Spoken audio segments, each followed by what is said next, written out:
Allez, coucou tout le monde, j'espère que vous allez bien. On est parti pour un troisième petit tuto, tuto qui va être basé sur le fait de vouloir faire des lignes de production équilibrées. Quand vous voulez aller d'une machine vers une autre machine et diviser votre flux par deux, c'est facile. Vous faites un splitter et vous savez qu'il y a moitié à droite, moitié à gauche. Si c'est divisé par 3, c'est facile. Un tiers là, un tiers là, un tiers là. Donc si vous avez du 60 en sortie, vous savez que vous avez 20, 20, 20. Donc divisé par 3, par 2 dans le jeu, c'est très facile. On y va, on met des plaques de fer. J'aurais pu accélérer un peu plus le mouvement, mais c'est pas grave. On va mettre du MK6 après, ça ira plus vite. Hop, et on se retrouve au bout de quelques instants. Vous allez voir que ça marche normalement plutôt bien. Allez, hop. Et à la fin, on a pile 100, 100, 100, 300. Donc on a eu 300, on a 100 bien répartis, il n'y a pas de problème. Si on veut faire un splitter par 4, bah c'est facile, c'est un splitter par 2 et un splitter par 2. Un splitter par 6, c'est un splitter par 2, un splitter par 3. Un splitter par 9, c'est un splitter par 3, 3 splitters par 3, etc. Donc quand vous êtes sur des multiples de 2 ou de 3, ça marche très bien. On va mettre du MK6, ça va aller plus vite. Hop, hop, hop.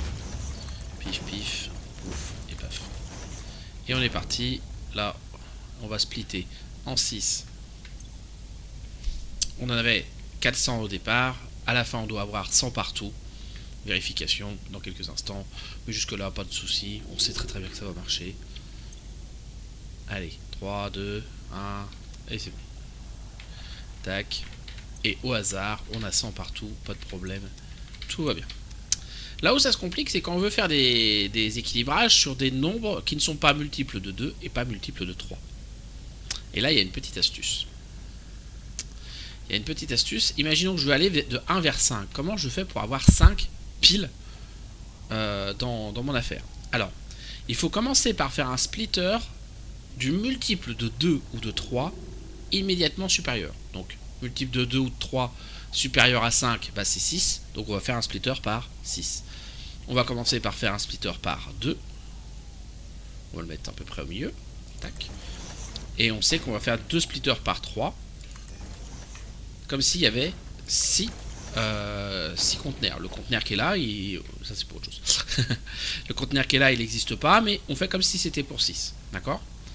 Et on va commencer à poser nos tapis. Donc, un tapis là, et 2 fois 1, 2, 3. 1, 2, ah mince, il n'y a pas 3. Mais là, vous allez me dire, bah, ça va pas être bon, Dragon, tu dis n'importe quoi, parce que si je fais, quel que soit le débit qui arrive là, bah, ça va pas être équilibré. Ouais, c'est là qu'il y a la petite astuce. Vous mettez un grouper en amont de votre premier splitter, et votre sortie qui est inutilisée ici, vous la revenez la mettre là. Et vous allez voir que ça marche du tonnerre. Donc on a ici... Ah, j'ai fait le boulette. Non, c'est dans mon inventaire, tout va bien. On va mettre 500 fils électriques. L'objectif c'est d'avoir 100 dans chacun. D'accord? Hop, c'est parti. Donc on divise par 6. Mais le 6ème, on le ramène ici sur notre entrée. D'accord? Hop. Allez, on est presque bon. Et est-ce qu'on va avoir 100 pile poil dans chaque? That's the question.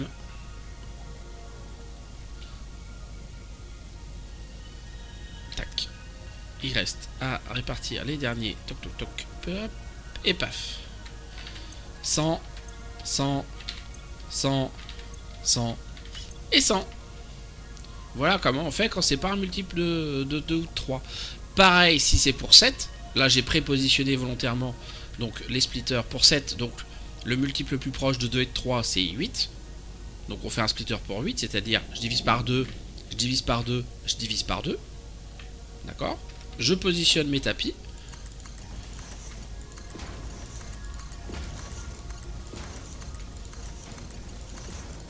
Comme si c'était pour 8.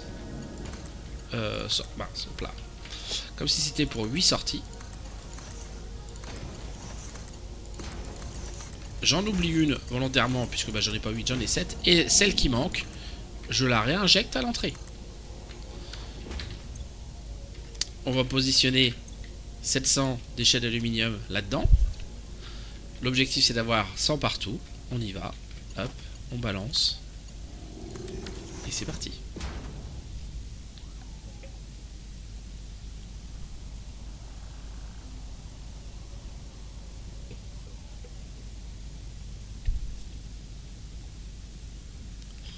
Hop, ça va assez vite avec la MK6, hein, heureusement. Donc, je rappelle un petit peu le principe. Vous faites votre splitter par 2 ou par 3 en fonction de ce que vous avez besoin. Si vous manque une sortie, vous ramenez une sortie ici. Si vous aviez 2 sorties, vous la ramèneriez là, il n'y a pas de problème. Et en fait, ça vient équilibrer complètement l'échange de ressources. Et attention, c'est bientôt terminé. Tac, tac, tac. Hop, hop, hop. 100, 100, 100, 100, 100, 100. Et au hasard, 100. Si vous avez des splitters par 11, par 13, c'est la même technique. Vous prenez toujours à la fois le multiple de 2 et de 3 qui est légèrement au-dessus. Vous faites votre splitter pour ce multiple-là. Et vous ramenez les sorties manquantes à l'entrée. Allez, voilà pour le petit tuto. Des bisous.